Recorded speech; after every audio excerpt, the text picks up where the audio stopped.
and lahat tayo, and lahat ng mga artista ko, I'm sure may mga kanya-kanyang topak yan. Depende na lang kung paano ilabas. Thank you.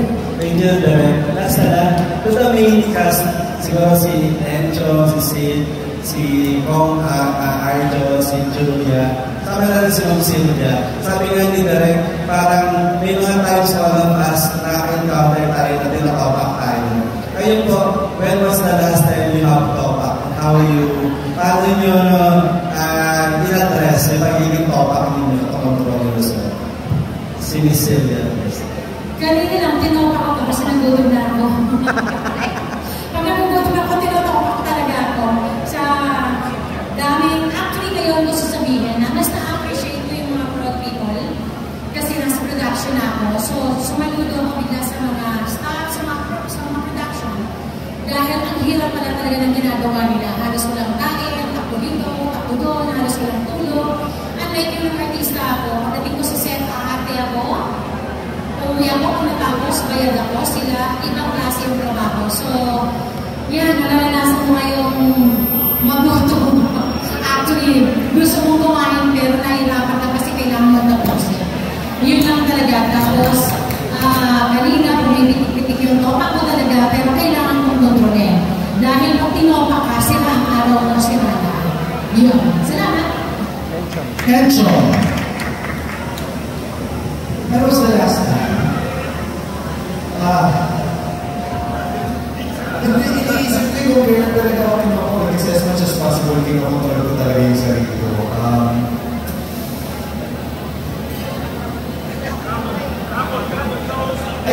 Hindi ba yun? Wala pa yun. Ano ba? Ikaw ang muna simula pero seryoso talaga as much as possible kinukontrol ko yung sarili ko pag may mga salantik na ganun. Kasi, di ba, mahirap din na hindi natin minsan hindi mo rin alam na yung kausap mo pala ay may sarili rin topak na pinagdadaanan. So, hindi lang pwedeng sarili ko yung iniisip ko pagdating sa topak ko. Pero, may mga pagkakataon na lumalabas pero hindi naman yung to the point na kailangan mo mag-standing ovation or mag-standing for that. Sige, ito na. Me, whoever was following me, siguro na sa mapupulang sa maling wala. So, I'm proud to say that I'm working on that. And I'm ginagawa. If ever sa dating, sa hindi ginagawa ng SXN, hire mo, kung ginagawa sa boom, meron ka. So, in other words, yeah, I'm proud of that. Getting older. Arjo. Ako hindi ko maalala yung definitely natin araw ko yung performance sa cinema. Definitely we exceed the war or kind of because it's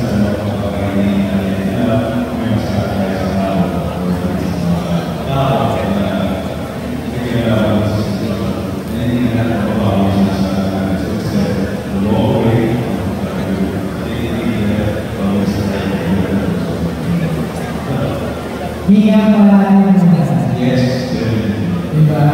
Julia, ano ba? Kailan? Totoo. Kailan na. Hindi, gaya ko sa akin yung baby, mababaw ako sa dito.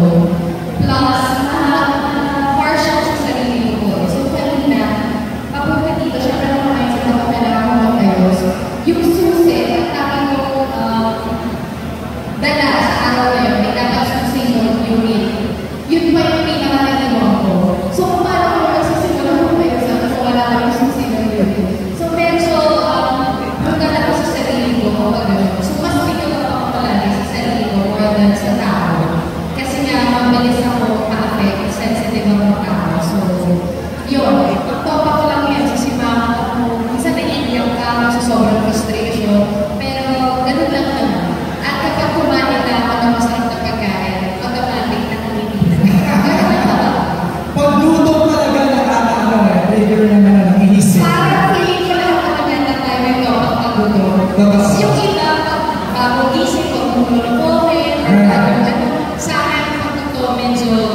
Medyo talo-talo tayo. Thank you, Julia. Before I give the mic, actually, yung role ni Arjo, molded yan sa mga security guard na nasa kamuha ko sa shooting. Most especially, pag ang mga location ko, mga abandoned warehouse. Okay. Kasi ang dami ng mga locations eh. And palaging may caretaker na security guard. Okay. And then, syempre, pag matagal na lang yung nagsusunod sa location na yun, you get along with that security guard. Day in, day out, pausap mo siya. And then, ma-realize mo, may pamilya din siya, pero nag-iwan sa probinsya. Until such time, ma-realize mo, na dito, if you're in the service, like nag-retire ka na sa military, or na honorable discharge ka, you resort into, like, nagtatrabaho ka sa security guard, or personal na bodyguard, or personal na aid. And then, nagulat ako na ang mga security guard na nakakausap ko, most of them are soldiers, and hindi lang soldiers, na iba mga rangers talaga.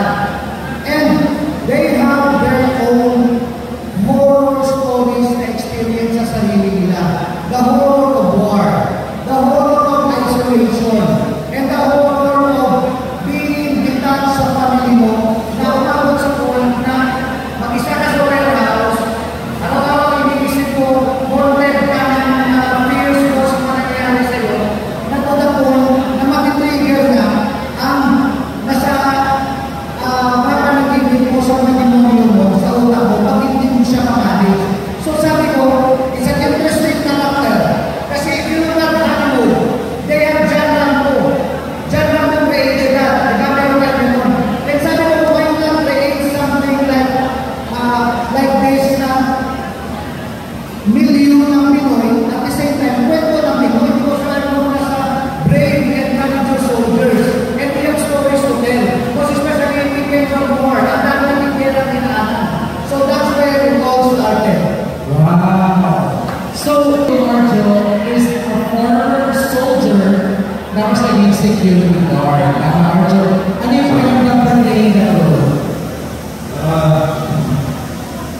When you say, so obviously, you're going to start to realize that I don't want to represent anything about me, so definitely, and of course, I think that when I'm watching the project, this project became from the start, and definitely the guidance, watching videos, doing all the stories coming from the military, and the ancestor was set, who was teaching us in the job how to properly stand up in the front lines of war.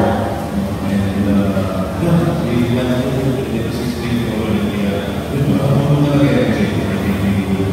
Everyone being at the same page, wanting to produce something that is realistic or fictional. Thank you, Arjo. The whole thing is very difficult, to be honest. The whole movie is very difficult, I have to say. Unless I was focusing on the film. So medyo action na talaga siya from the moment that the gun starts until the end, but definitely, on the start, there's maintaining, making sure that we don't go overboard with the meetings, the guidance and the production, the guidance and the effort, and of course, we go afterwards. And siguro, the beginning and the ending, to answer your question, two of my favorites as well. But definitely, kung buong pelikula, ako nagkakaroon talaga. But definitely, ending and beginning were two of our best in terms of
Okay, good question.